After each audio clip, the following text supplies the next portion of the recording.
ஒரு வார்த்தையை மட்டும் படித்துவிட்டு ஆராதனைக்குள்ளாகவும் துதிகளுக்குள்ளாகவும் நாம் கடந்து செல்வோம். மத்தேயு 21:42 அதிகாரம்.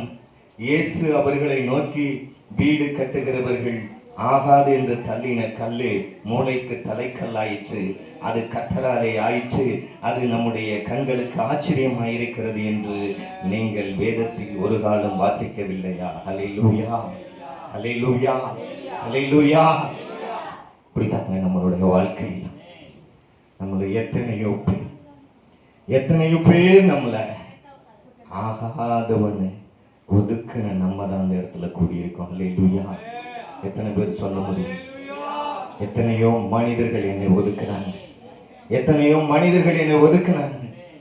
என் பிள்ளைகள் ஒதுக்குனுச்சு, இந்த உலகம் ஒதுக்குனுச்சு, கர்த்தர் மட்டும்தாங்க நமக்கு. அதனாலதான் இந்த இடத்துல இன்னைக்கு நம்ம கூடி வந்திருக்கோம். ஹல்லேலூயா, ஹல்லேலூயா.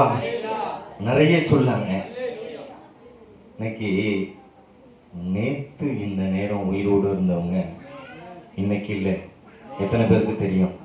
இன்னைக்கு தமிழ்நாடு எந்த நிலைமையில இருக்குன்னு தெரியுமா? 40 உயிர் நேத்து போயிடுச்சு. தெரியுமா? 40 உயிர் போச்சு. நேத்து இந்த நேரம் ஆடி பாடிட்டு இருந்த உயிர் 8 மணிக்கெல்லாம் உயிர் போச்சு. அது மாதிரி ஒரு கொடூரமான உலகத்துல தான் நம்ம வாழ்ந்துட்டு இருக்கோம். ஆனா இந்த இடத்துல நம்ம உயிரோடு இருக்கிற தேவனுடைய கிருபை. ஹல்லேலூயா, ஹல்லேலூயா, ஹல்லேலூயா. உலகம் உங்களை ஒதுக்குறாங்க, உலகம் உங்களை தூஷிக்கலாம். என்ன தூஷிச்சிச்சு உலகம். நான் கைவிடப்பட்டேன், அவமானப்பட்டேன், அசிங்கப்பட்டேன். ஆனாலும் தேவன் தான் இன்னைக்கு இந்த இடத்துல நிறுத்தி வச்சிருக்கு. இந்த இடத்துல நிறுத்தி இருக்கிறது என்னுடைய பெரிய கர்த்தருடைய பெரிய கிருபைங்க. நீங்களும் இந்த இடத்துல அமர்ந்திருக்கிறது கர்த்தருடைய பெரிய கிருபை. நீங்களும் தள்ளப்பட்டீங்க, ஒடுக்கப்பட்டீங்க, ஒதுக்கப்பட்டீங்க, அவமானப்பட்டிருப்பீங்க.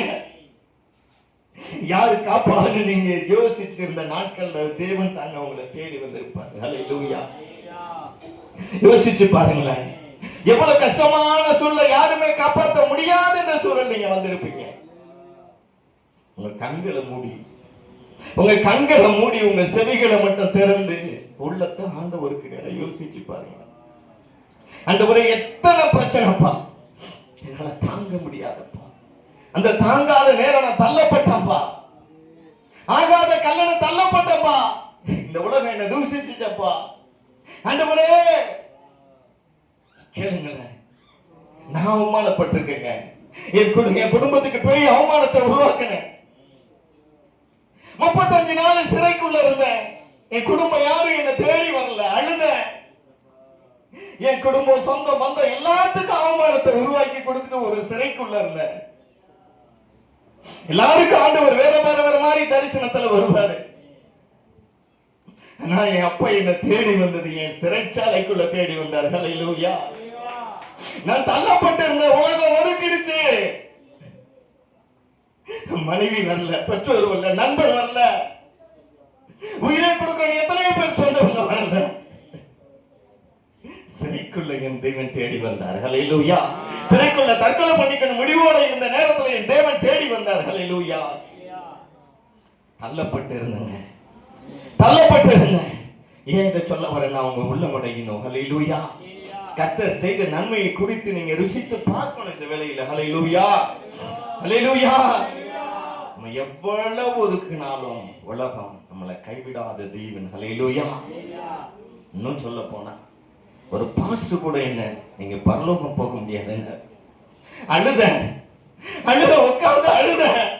ஆண்டவரே, எல்லாத்தையும் விட்டுட்டு, ஆண்டவரே நீங்க தானே வேணும்னு நினைச்சேன். ஒரு பாஸ்டர் கூட நான் பரலோகம் போக முடியாதுன்னு சொல்றாரு ஆண்டவரே. அழுத. அப்பதான் சொன்னாங்க, ஆண்டவர் எனக்கு கொடுத்த ஒரு வார்த்தை, அந்த எரிகோ கோட்டை உடைவதற்கு அந்த ஏவுவாக்கு வந்த அருமையான தேவ மனிதர்களுக்கு இடம் கொடுத்தது ராகாப் என்னும் வேசி. அந்த வேசியின் மூலமாகத்தான் பார்த்து சென்ற அந்த எரிகோ கோட்டை உடைக்கப்பட்டது. அந்த இடத்திலே கோட்டைக்குள்ளாக உடைந்த பொழுது கூட ராகாப் என்னும் வேசியவே அந்த தலைமுறை தோறும் இந்த இடத்திலே வாழ வைத்துக் கொண்டிருக்கிறாரு. உன்னை வாழ வைக்க அந்த தேவனுக்கு இரக்கம் இல்லையா? நான் உயிரோடு இருக்கிறேன் என்று சொல்லி வந்த என் தேவன் நான் தள்ளப்பட்ட போதெல்லாம், ஒடுக்கப்பட்ட போதெல்லாம் என்னோடவே இன்னும் வந்து கொண்டிருக்கிறார். ஹல்லேலூயா, ஹல்லேலூயா. உள்ளமுடைந்தவர்கள், நான் தள்ளப்பட்ட என்ன உயர்த்தினார் என் தேவன். தள்ளப்பட்ட கல்லானே, செல்லாத காசானே, உம்மை விட்டு தூரம் போன இளைய மகன் நந்தானே. தள்ளப்பட்ட கல்லானே, செல்லாத காசா